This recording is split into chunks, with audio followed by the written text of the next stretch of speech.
Bagaimana keadaan mereka yang beriman kepada Allah Azza wa Jalla? Saya angkat contoh kisah yang luar biasa.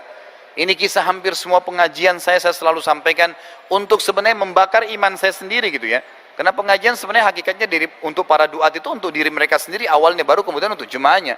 Karena itu mencas kembali iman-iman kita gitu kan. Lalu apa? Kisahnya begini. Ada seorang salaful ummah, saya belum pernah temukan namanya dalam buku apapun, tapi disebutkan kisah mereka atau kisah beliau ini. Dikatakan dia lagi duduk di kemahnya di padang pasir lagi waktu makan siang. Di kemahnya dia lagi makan siang. Begitu dia mau masukkan makanan ke mulutnya, ada satu orang lari-lari dari kejauhan. Teriak-teriak, "Ya fulan, ya fulan." Lalu dia buka ya pintu kemahnya. Dia tanya, "Ada apa?" Orang itu mengatakan, "Anak Anda mati ditusuk orang." Jadi anaknya ini bukan mati biasa ya, mati dibunuh orang.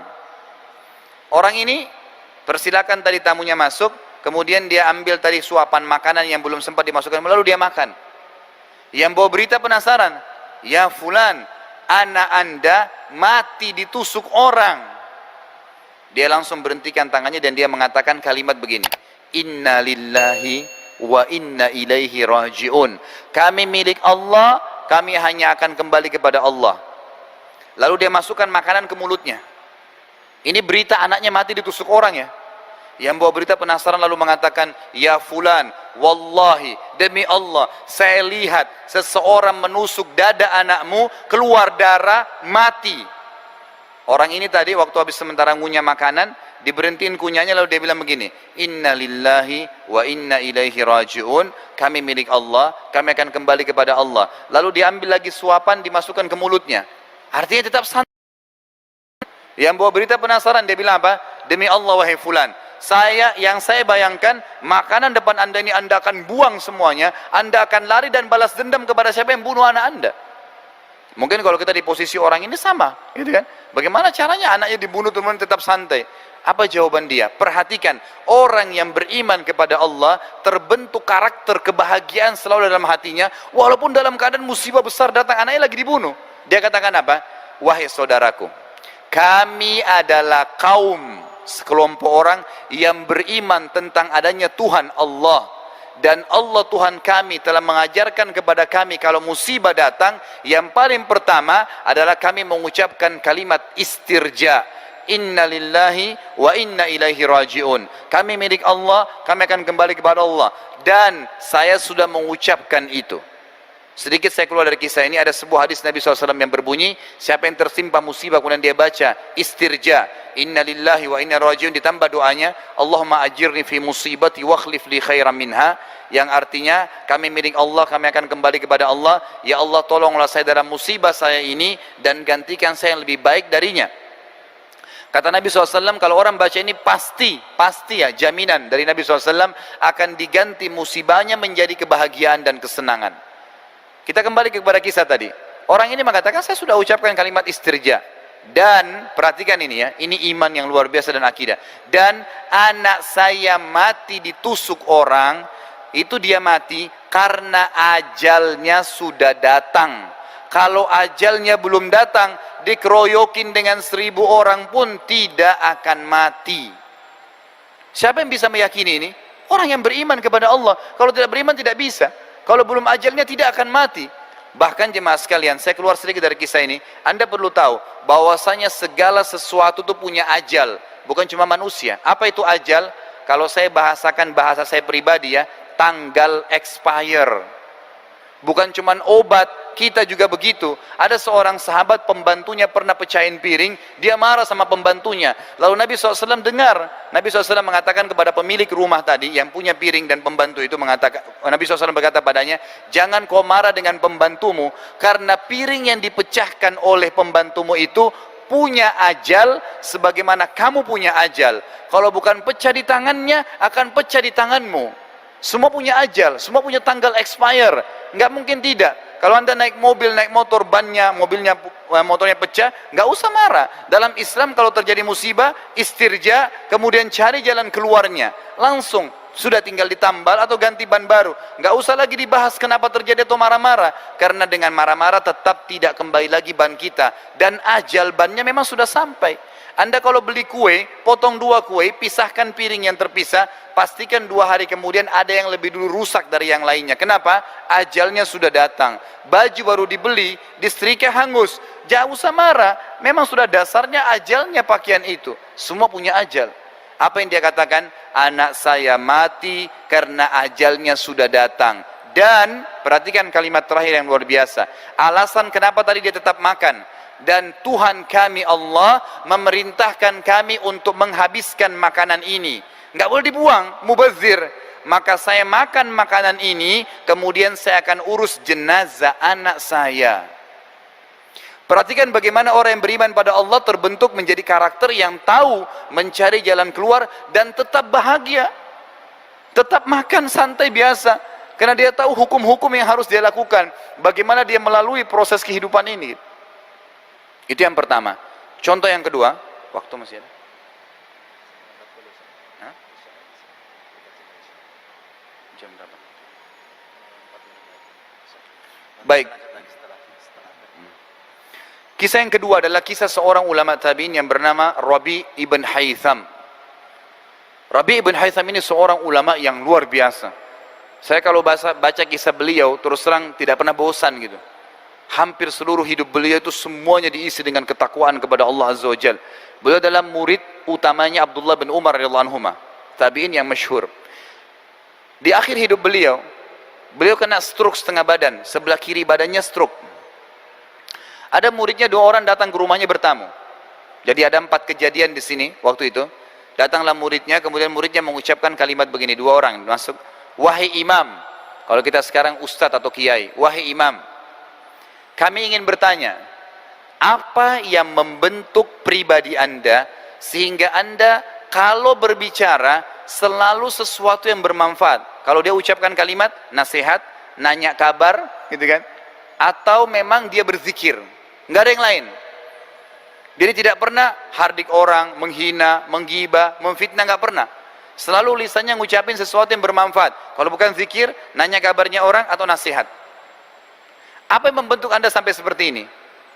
Lalu kata dia apa? Perhatikan jawabannya. Dia bilang, wahai muridku, apakah sampai sekarang kalian masih ragu ada Tuhan namanya Allah Azza wa Jal, dan Allah telah menitipkan di pundak setiap kita malaikat rakib di kanan yang mencatat amal baik dan malaikat atid di pundak kiri yang mencatat amal buruk, serta semua kalimat atau perbuatan yang dicatat oleh keduanya akan dibacakan dan dipertanggungjawabkan untuk kita di sana, maksudnya di akhirat. Artinya yang membentuk saya sampai hati-hati begini, nggak sembarangan ngomong, ya itu karena saya tahu ada rakib atid dan ada Allah Azza wa Jalla mengontrol, serta saya akan dihisab oleh Tuhan saya pada hari kiamat.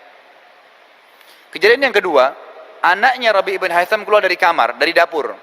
Waktu kejadian itu, bawa sebuah piring, jemaah sekalian. Piring ini terisi makanan namanya halwa. Halwa ini waktu itu bahannya mahal, buatnya susah.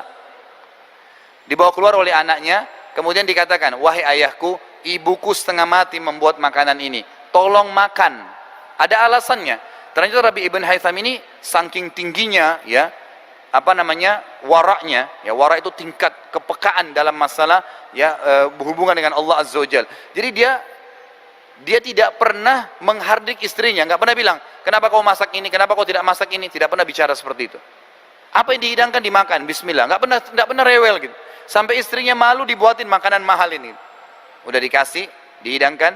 Lalu Rabi' ibn Haytham memberikan isyarat kepada muridnya, baiklah, karena stroke setengah badan, sebelah kiri, kanan masih bisa diambil. Mau diambil kue tersebut sudah dipotong-potong, muridnya juga mau ambil. Tiba-tiba ada kejadian, ada yang ketuk pintu rumahnya. Dia kasih isyarat anaknya, suruh buka pintu itu. Dibuka pintunya. Waktu dibuka, jemaah sekalian, di depan pintu bukan fakir miskin ya, tapi orang gila. Rambutnya berantakan, bajunya kotor, nggak pakai sendal, dan dalam kisah ini dikatakan, dalam athar ini, dari mulutnya netes air liur yang tidak nyaman untuk dilihat. Lalu dia kasih isyarat dengan tangannya minta makan. Rabi' ibn Haytham tunjuk anaknya, suruh ambil piring tadi halwa itu, bawa ke orang gila sana. Anaknya balik, diambil piringnya, tadi halwa ini sudah dipotong-potong ya. Dia bawa ke orang gila, harapannya anaknya Rabi bin Haytham ini diambil satu potong. Begitu tiba di depan orang gila, makannya dilihat mewah, dirampas ya, bukan diambil, dirampas, lalu dimakan semuanya oleh orang gila ini, tidak cukup. Selesai makan, dilempar piringnya, nggak terima kasih, pergi. Orang gila.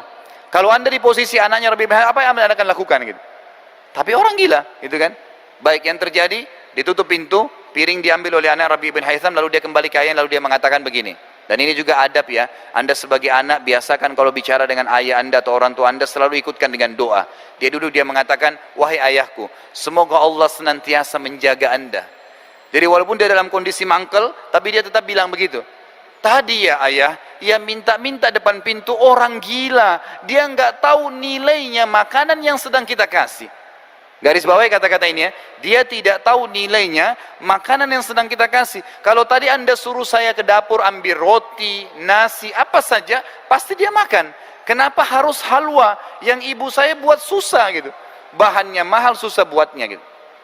Lalu yang terjadi, kata Rabi ibn Haytham, ya ini jawaban orang yang beriman berbeda ya, dia mengatakan, ya waladi illam yadri fallahu yadri lan tanalu birra hatta tunfiqu mimma tuhibbun. Wahai anakku, kalau dia tidak tahu nilai makanan yang sedang kita kasih tadi, halwa itu mahalnya, susah buat bahannya, nggak penting buat saya, karena Allah tahu nilainya makanan itu. Lalu dia bacakan ayat, kalian tidak akan mendapatkan balasan sempurna dari pahala sampai kalian menginfakkan apa yang paling kalian cintai. Begitu terbentuk karakternya. Azan.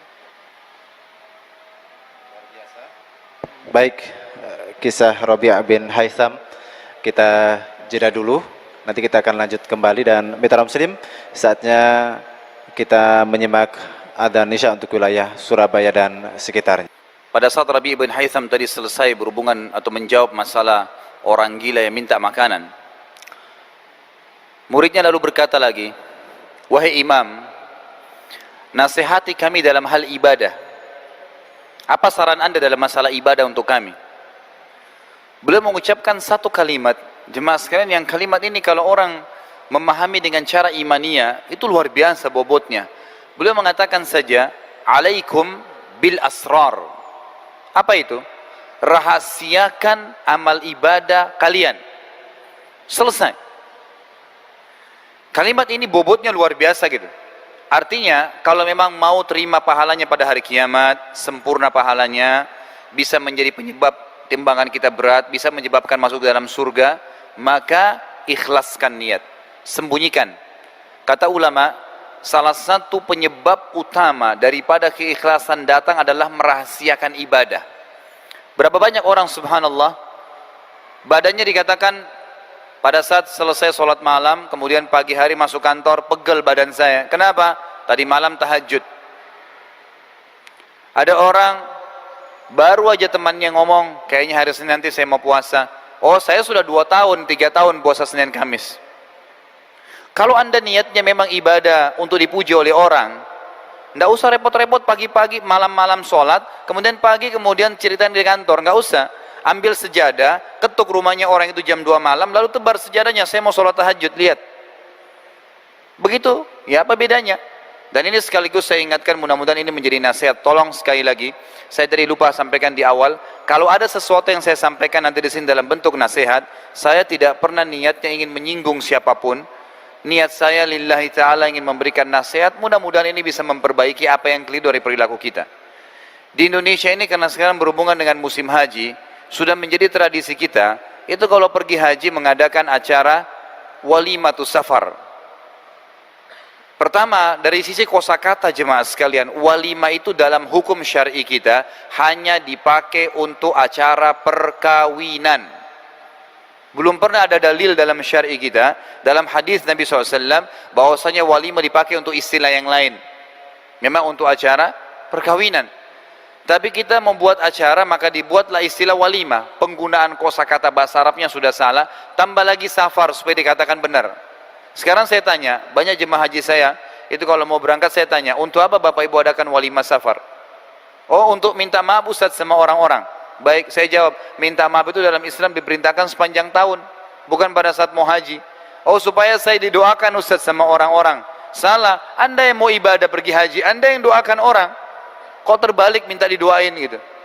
Apa bedanya orang yang adakan walimah safar mau pergi haji itu dengan orang yang mau sholat tahajud nanti malam, siang harinya undang orang makan, baru bilang begini, doain ya, nanti malam saya mau tahajud. Apa bedanya? Sama, mengiklankan ibadah, gitu kan? Padahal sebenarnya para ulama salaf kita, kalau kita dengar kisah para sahabat, para tabi'in, mereka ada yang pergi haji pulang, tidak ada yang tahu kalau dia pergi haji. Pergi umroh, nggak ada yang tahu, pergi pulang. Mereka pergi jihad, pulang dari medan perang 3 bulan kemudian, teman-temannya kira dia baru datang dari perniagaan, padahal dari medan perang. Nggak ada yang tahu. Kita subhanallah, baru ibadah sedikit saja sudah luar biasa, seluruh orang tahu. Bagaimana bisa Allah Azza wa Jalla terima itu? Sementara dalam hadis sahih riwayat Abu Daud dikatakan, innallaha la yaqbalu min amalin illa ma kana khalisan liwajhi. Allah tidak akan terima sebuah amal kalau kecuali kalau itu ikhlas dikerjakan. Ikhlas bagaimana disembunyikan, dirahasiakan. Kecuali memang kita harus terang-terangan, kayak sholat berjamaah itu pun kita kontrol, gitu kan. Tapi masalah ibadah yang memang dasarnya disembunyikan, sholat tahajud, sholat sunnah, sedekah, apa saja ibadah yang lainnya maka dirahasiakan. Ada seorang salaful ummah, 25 tahun jemaah sekalian berinfak, itu tidak ada yang tahu kalau dia berinfak, termasuk yang terima infaknya dia. Disebutkan dalam beberapa athar yang sahih, bahwasanya ada seorang salaful ummah dari golongan tabi'in dan dari cucu Nabi SAW dulunya ya, dari keturunan Hasan, itu memang dalam riwayat yang sahih, dan memang dia adalah orang yang memahami sunnah nabinya alaihissalatu wassalam. Dia menjadikan target setiap malam dia harus membantu 100 kakak muslim yang miskin di Madinah.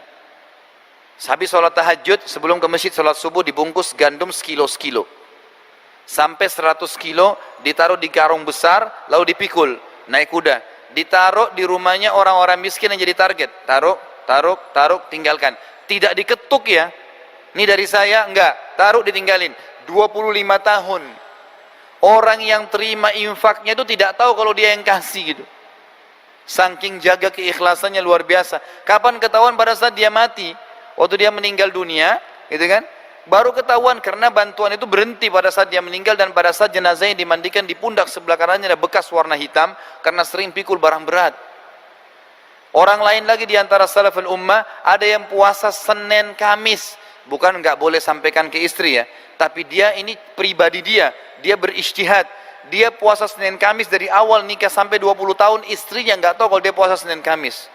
Bagaimana ceritanya? Dia punya toko di tengah pasar Baghdad, setiap pagi disiapin sarapan sama istrinya. Kalau tiba hari Senin Kamis, sudah disiapin, dia nggak bilang, maaf saya puasa, enggak, bungkusin buat saya bawa ke toko, dibawa pada waktu makan siang dikasih fakir miskin. Dia pulang rumahnya setelah sholat maghrib.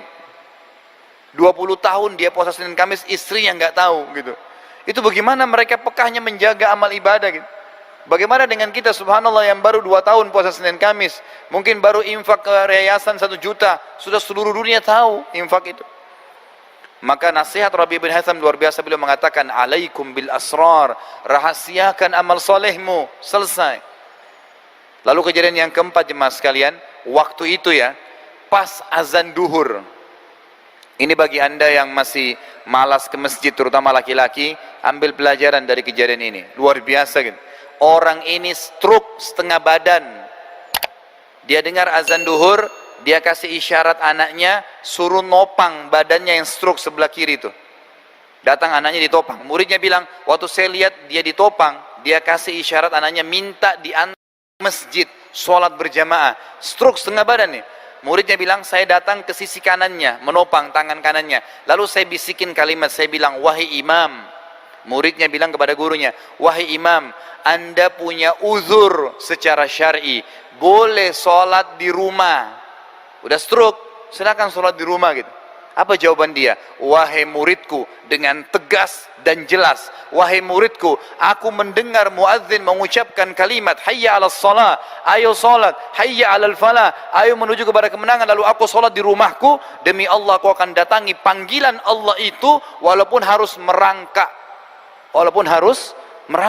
Bayangkan itu orang yang mengenal Allah Azza wa Jal, tahu ada Tuhannya, nggak bakal pernah ketinggalan walaupun satu kesempatan untuk ibadah.